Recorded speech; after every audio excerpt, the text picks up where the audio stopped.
Psalm 91 is the sound of a soul that knows it's secure in God.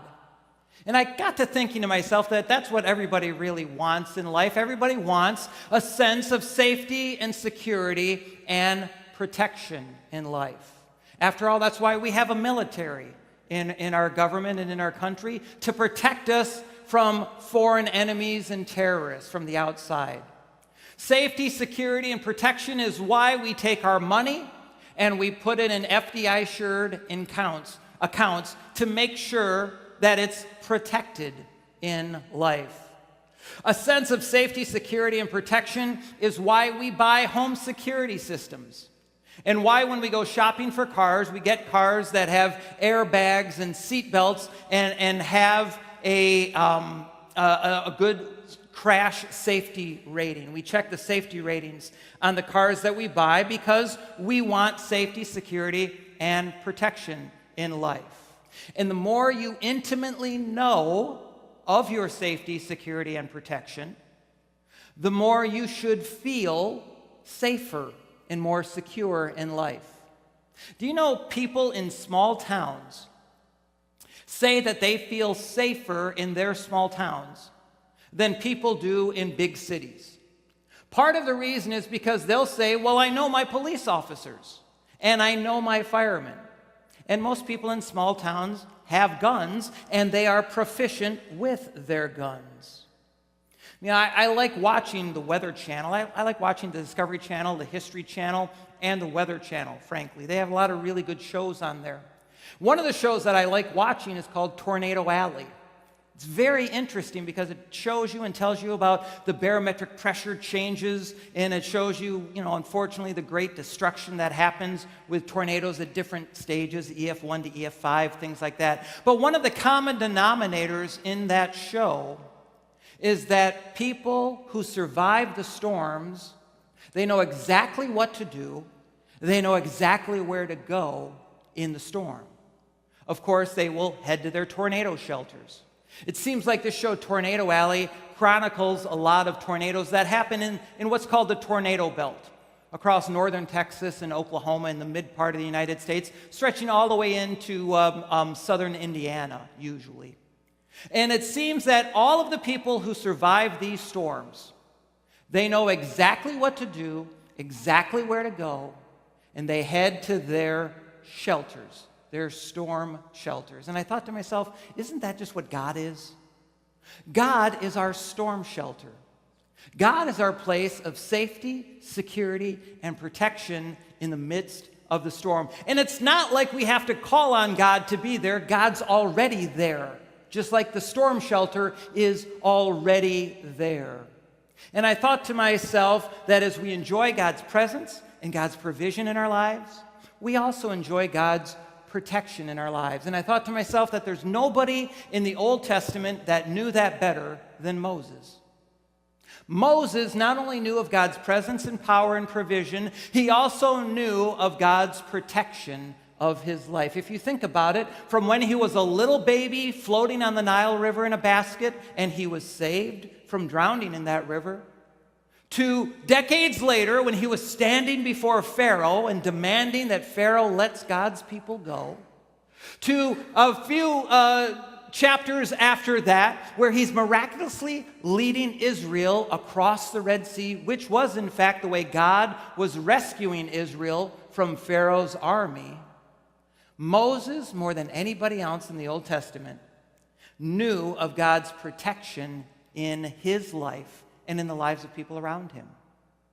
So it makes perfect sense to me that Moses is the one who wrote Psalm 91. And he wrote Psalm 90 as well. Moses wrote Psalm 90 and Psalm 91, and it occurs to me that Psalm 91 is the place where most Christians go the most often to quote or to paraphrase or to remind themselves of God's protection in their lives. For he will command his angels concerning you to guard and protect you in all your ways.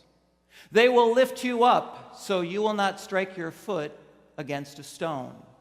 Which, if you think about it, is almost exactly what happened in Moses' life in Exodus chapter 14. God commanded his angels concerning Moses and the Israelites to guard and protect them, and to make sure they did not strike their foot against a stone as they walked across on dry ground after God had parted the Red Sea for them. So this morning, what I want us to look into Scripture is how our security in life comes from our intimacy with God. So turn to Psalms 91, and I want to read the first 16 verses of Psalms 91. It says this: "He who dwells in the shelter of the Most High will rest in the shadow of the Almighty. I will say of the Lord, he is my refuge and my fortress, my God in whom I trust. Surely he will save or protect you from the fowler's snare and from the deadly pestilence. He will cover you with his feathers, and under his wings you will find refuge. His faithfulness will be your shield and rampart. You will not fear the terror by night, or the arrows that fly by day, nor the pestilence that stalks in the darkness, nor the plague that destroys at midday. 1,000 may fall at your side, 10,000 at your right hand, but it will not come near you. You will only observe with your eyes to see the punishment of the wicked. If you make the Most High your dwelling, the Lord, who is my refuge, then no harm will befall you, or disaster come near to your tent. For he will command his angels concerning you to guard or protect you in all your ways. Then they will lift you up in their hands, so that you will not strike your foot against a stone. You will tread upon the lion and the cobra, and will trample the great lion and the serpent. The Lord says, because he loves me, I will rescue him and will protect him, for he acknowledges my name. He will call upon me, and I will answer him. I will be with him in trouble, and will deliver him and honor him. With long life will I satisfy him and show him my salvation." You know, it occurs to me, the first thing about this psalm is that our security in life comes from our intimacy with God. In verse 1, for instance, it says, "He who dwells in the shelter," or the secret place of the Most High. In verse 9, it says, "If you make the Lord your dwelling place." And verse 14, God turns it around and says, "Because he acknowledges my name, because he loves me, will I rescue him and protect him." The second thing I think of is this: why did Moses call God the Most High? Well, that's simple. Because Moses had been exposed to all of the various so-called gods in Egypt. And because of his personal, intimate relationship with God and his experiences with God, he knew that the God of the Bible is the Most High God. The one who's going to protect him, the one who's going to provide for him, the one whose peaceful power of his presence he enjoys in his life. You know, in a world of religions, ours is the only relationship with God that protects us, that provides for us, that enjoys the power of his peacefulness in our lives and protects us through the storms of life. You know, I remember years ago in 1990, I was driving the Celebrant bus down a rain-soaked highway in Florida. It was towards the bottom part of Florida, coming into the Miami area. And it was one of those humid summer days where storms pop up. They last 20 minutes. They dump gallons and gallons and gallons of water, and then they move on. Well, we're driving the bus. I'm driving the bus at 65 miles an hour, and we're going down, and all of a sudden this storm pops up, and we're driving in the storm for a few minutes. 25 people or 24 people are in my hands, and I'm driving the bus. All of a sudden, the bus on a four-lane divided highway, all of a sudden the back end starts coming out. We start hydroplaning. I'm in the right-hand lane, and there's not that much shoulder until you hit the curb. And I'm in a 45.5-foot Greyhound-style bus. And it was back in the day where you really had to shift to drive. It wasn't automatic transmissions like it is today. You had to double clutch and shift back down, manual and everything. And in a blink of an eye, this is what happened. In the blink of an eye, the back end starts coming out, and all of a sudden I instinctively double clutched, shift down into third, and I had just enough time to get out this prayer. Do you know what this prayer to God was? It sounded like this: "Oh God," in all sincerity. I only had time to get out, "Oh God." The parentheses was, "I'm sure you know the rest of what's on my mind right now." And all of a sudden, as I shifted back down into third and the engine drag took over and the torque kicked in, all of a sudden, the back end of the bus came back in line. We slid for a few seconds, but then the back end of the bus came back in line. And we kept driving through the rest of the storm, and it was horrible and it was no fun. But about 20 minutes later, we got to the church where we were going to.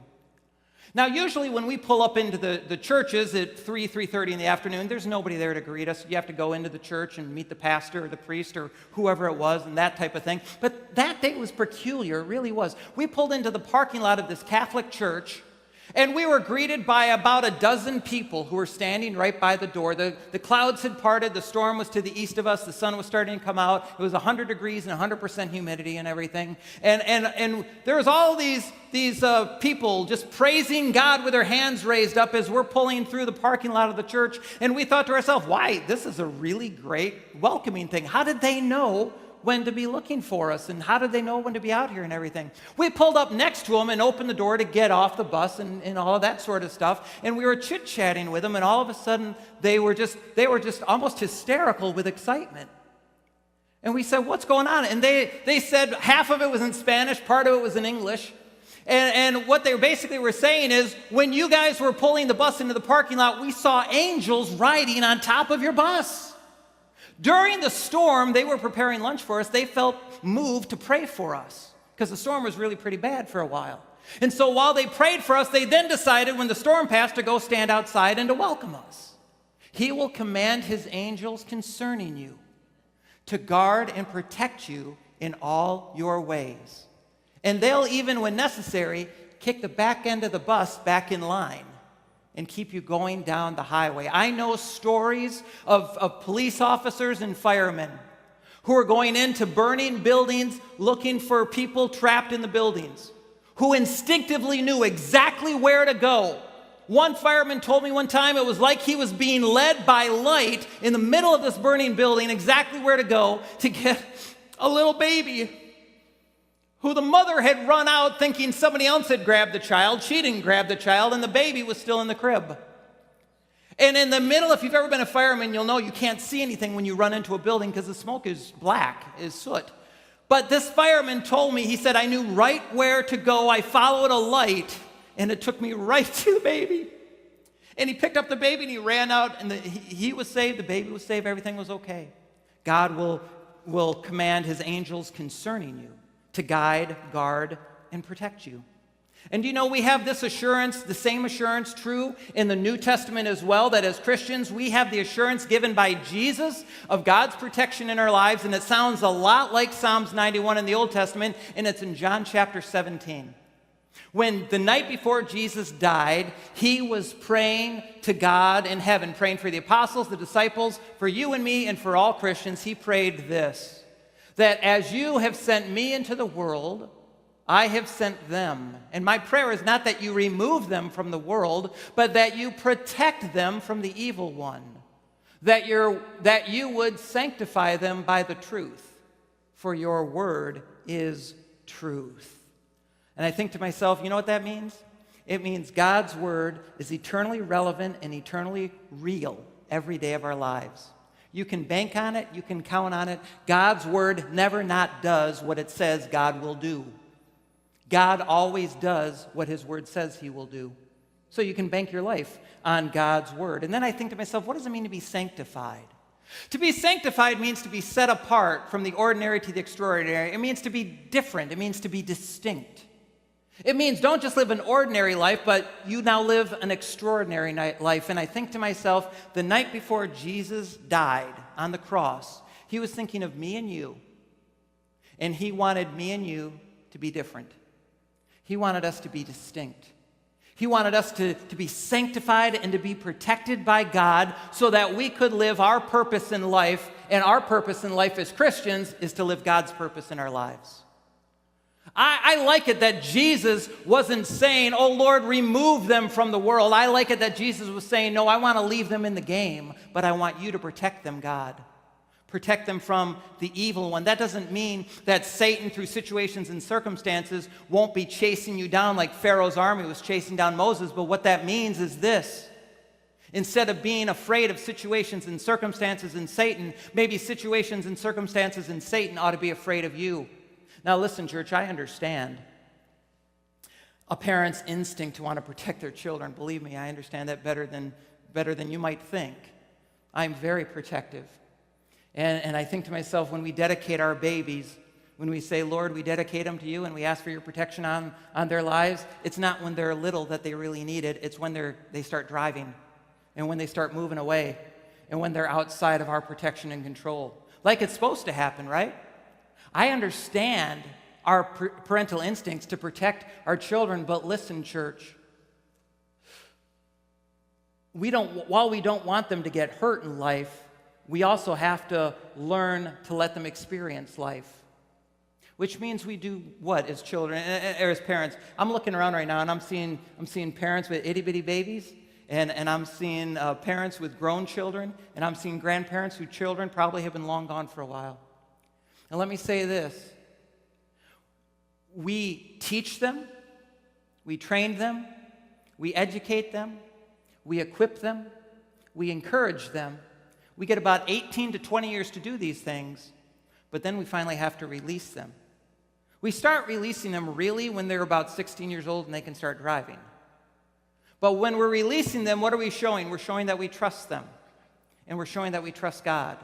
We're showing that we have confidence in them and confidence in God. We have faith in them and we have faith in God. You see, as a parent, you can't keep your kids home and you can't for the rest of their lives, and you can't protect them from everything in life. The best you can do is educate them, equip them, empower them, trust them, train them. Then you have to release them to experience life and be their safety net when you can.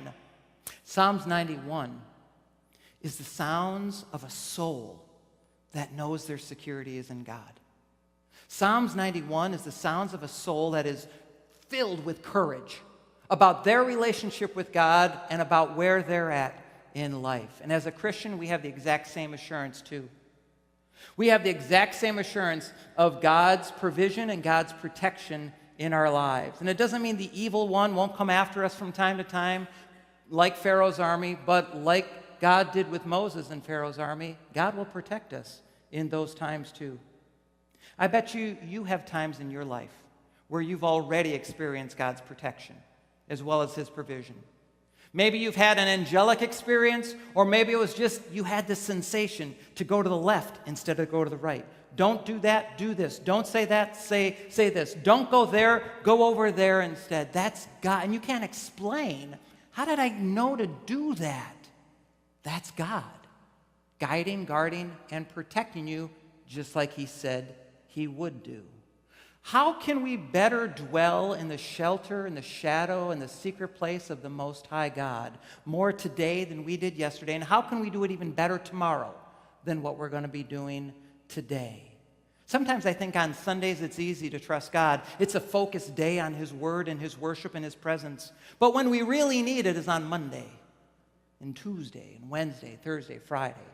How can you better dwell in the shelter and the secret place of the Most High God tomorrow and through the rest of the week than you did today or last week? Which is to say, how can you trust God more today than you did yesterday?